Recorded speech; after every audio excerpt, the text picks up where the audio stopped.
Hello, everybody. I'm Eric M. Simons. I am Matthew J. Farkas. And welcome to the newsroom. We know that reading the news lately has made you feel a lot like a blind person reading a cheese grater, but we're here to smooth out the news with irreverence. And a little bit of smut. And here are our headlines. A Cheeto shaped like the beloved Pokemon Charizard has sold at auction for over $87,000, which is annoying because when I tried to sell my Cheeto collection, everyone left me on red.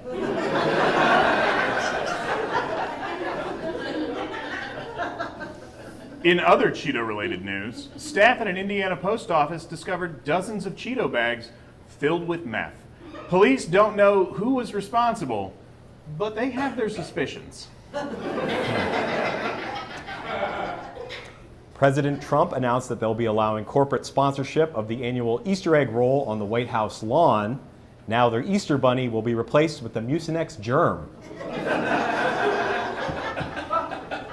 This year, Donald and Melania are only inviting children of impoverished families to the event. Isn't that nice?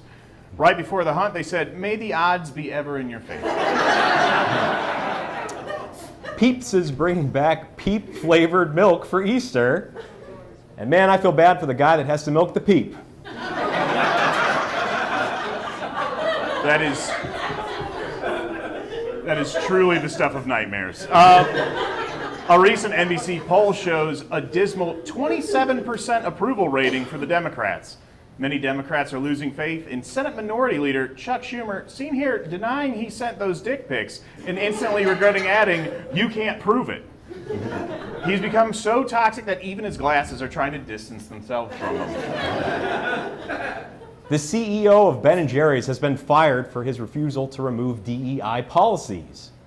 Doge found too much diversity in their product, so from now on, they're only allowed to make vanilla ice cream. And they're being forced to change their name from Ben & Jerry's to Ben & Jenny's because it sounds a little less gay. 23andMe is filing for bankruptcy and being forced to sell their assets. Experts warn that your DNA could end up in someone's hands and used in a way you never considered. I like the time the stripper jerked you off and then slapped you in the face. That.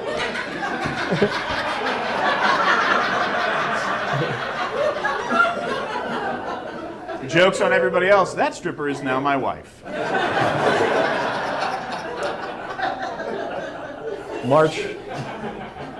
March Madness is coming to an end, and no one has claimed Elon Musk's promise for a trip to Mars to anyone filling out the perfect bracket. The odds of a perfect bracket are 1 in 9 quintillion, but anything's possible because those are the exact same odds of Elon getting laid in 1998.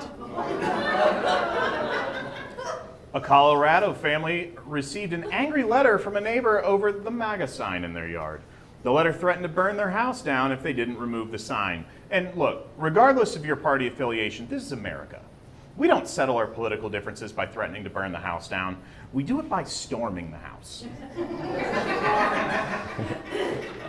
The Trump administration began deporting hundreds of Venezuelan immigrants to El Salvador, first sending them to a processing center in Honduras. Critics are calling this inhumane, to which Trump responded, "It's not inhumane, it's in Honduras."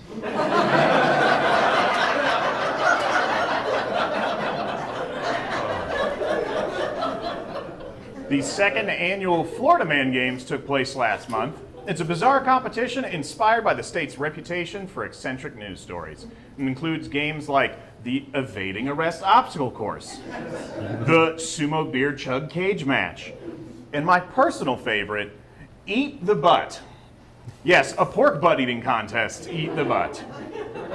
The games had a great turnout this year, but there were fewer contestants than last year due to a new drug testing policy which disqualified anyone who tested clean. Yeah, those were all real games. And several online gambling sites are taking bets on the games this year, which means somewhere in America, some poor guy is telling his wife that their kid's college fund is gone because a meth head in jean shorts couldn't cover the spread in Eat the Butt. Always spread before you eat the butt. President Trump had a portrait of himself removed from the Colorado State House after complaining online that it looked nothing like him and was very unflattering. Hey, could be worse.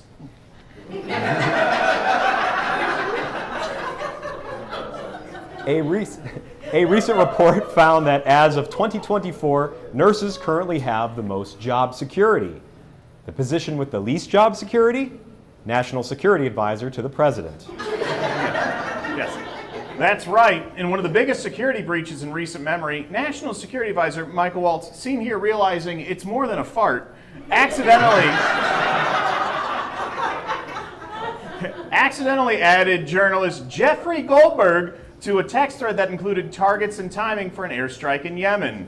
And he can't blame it on autocorrect because people were actually ducking. We have the transcripts, and when Waltz realized a journalist was in the thread, he texted, "Who let this guy in here?"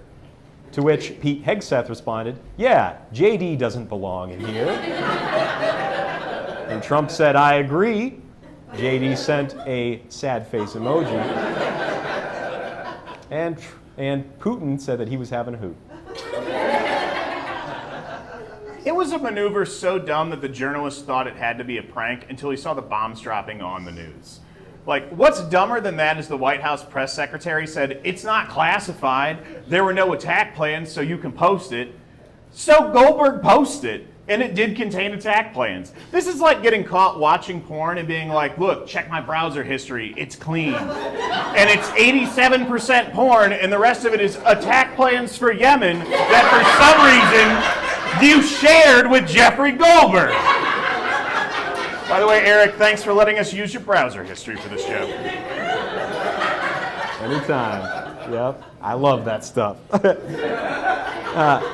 Man, if stupid was a disease, the White House would be our Wuhan. Yeah. Indeed, this would be the equivalent if Biden ordered DoorDash during the Bin Laden raid. Yeah.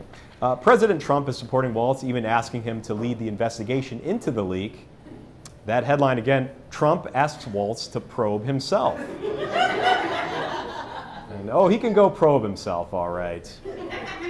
Everybody, we can't let this man investigate himself. The only appropriate times for internal investigation are therapy and STD scares.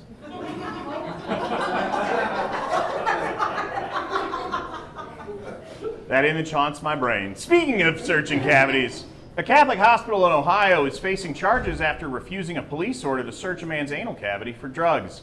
The hospital is arguing that it would have been morally wrong. And that's weird, because I grew up Catholic and my priest had no problem with that kind of thing. DoorDash recently announced a partnership with the credit service Klarna. They will now be offering buy now, pay later options for food delivery. But that's not exactly an original idea. Taco Bell has been buy now, pay later for quite some time. A kid in Wisconsin was so upset his mom ate his ice cream, he called 911 and asked the police to come get her. In a classic case of fuck around and find out, the kid is now in foster care calling his mom to come get him. Finally, opening day has officially kicked off baseball season.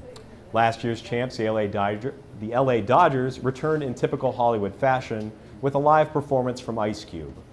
And many don't know this, but Trump is actually a big fan of the game. He says it gets a little too urban for him sometimes, but boy does he love watching those Latinos run home. You know, I hate to see him go, but I love to watch him come. These have been your headlines. Thank you.